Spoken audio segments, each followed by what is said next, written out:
Hello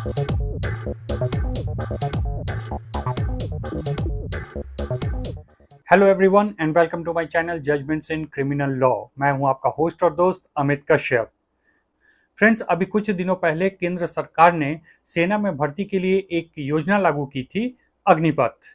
Agnipath योजना लागू होने के साथ ही पूरी तरह से विवाद में आ गई थी और छात्रों ने इस योजना का पुरजोर विरोध किया।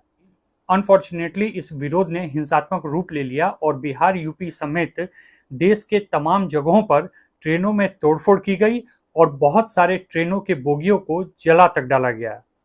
हमारे देश के लिए यह कोई नई बात नहीं थी, इसके पहले भी इस तरह के बहुत से हिंसात्मक विरोधों को हमने देखा है। और हमने यह भी देखा है कि हिंसात्मक विरोधों में जो सबसे सॉफ्ट टारगेट होता है वो होता है सार्वजनिक संपत्ति, जैसे train, buses, government buildings, installations etcetera. इन हिंसात्मक विरोधों में अगर कोई व्यक्ति तोड़फोड़ करता हुआ चिन्हित हो जाता है या फिर पकड़ा जाता है तो उसके खिलाफ आईपीसी के विभिन्न धाराओं के तहत तो मुकदमा चलता ही है, लेकिन इसके अलावा एक स्पेसिफिक एक्ट भी है जो सिर्फ और सिर्फ सार्वजनिक संपत्ति को नुकसान पहुंचाने के संबंध में है। And that act is called the prevention of damage to public property act. सार्वजनिक संपत्ति को नुकसान पहुंचाने के मामले में कानून को और कड़ा करने के लिए इस एक्ट को लाया गया था। यह एक बहुत ही छोटा सा एक्ट है और इसके अंदर सिर्फ 2 सेक्शंस हैं जिसके अंतर्गत सजा का प्रावधान है। तो आइए जानते हैं the prevention of damage to public property act के ये दोनों सेक्शंस क्या हैं और इसके अंतर्गत सजा का क्या प्रावधान है। अगर मेरा ये वीडियो पसंद आए इसे लाइक करना ना भूलें, and if you are new on my channel then don't forget to subscribe my channel and press the bell icon to get all the latest notifications of my new videos. So let's start this video. The Prevention of Damage to Public Property Act came into force from 28th of January 1984. यह एक बहुत ही छोटा सा act है और इस act के अंदर सिर्फ 2 सेक्शंस हैं जिसके अंदर सजा का प्रावधान है। पहला एक्ट जिसमें सजा का प्रावधान है वह है section 3। According to section 3, mischief causing damage to public property. Subsection 1, whoever commits mischief by doing any act in respect of any public property other than public property of the nature referred to in subsection 2 shall be punished with imprisonment for a term which may extended to 5 years and with fine. अब इस section के अनुसार अगर किसी भी सार्वजनिक संपत्ति के साथ तोड़फोड़ किया जाता है, नुकसान पहुंचाया जाता है, डैमेज किया जाता है, तो इस सेक्शन के अंतर्गत जो सजा का प्रावधान है वह है अप टू 5 इयर्स।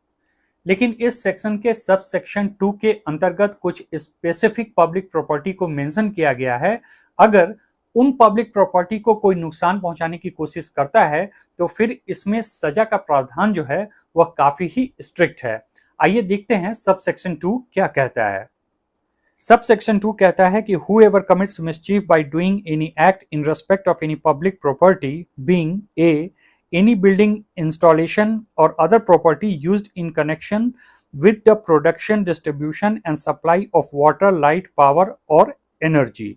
अब सब सेक्शन 2 का कहना है कि कोई भी ऐसा बिल्डिंग या इंस्टॉलेशन जो रिलेटेड है वाटर सप्लाई से या फिर इलेक्ट्रिसिटी से, अगर उसे कोई क्षतिग्रस्त पहुंचाने की कोशिश करता है तो इसमें सजा का प्रावधान फिर काफी स्ट्रिक्ट होगा। वो अभी आगे आपको बताऊंगा कि इसमें सजा का प्रावधान क्या है।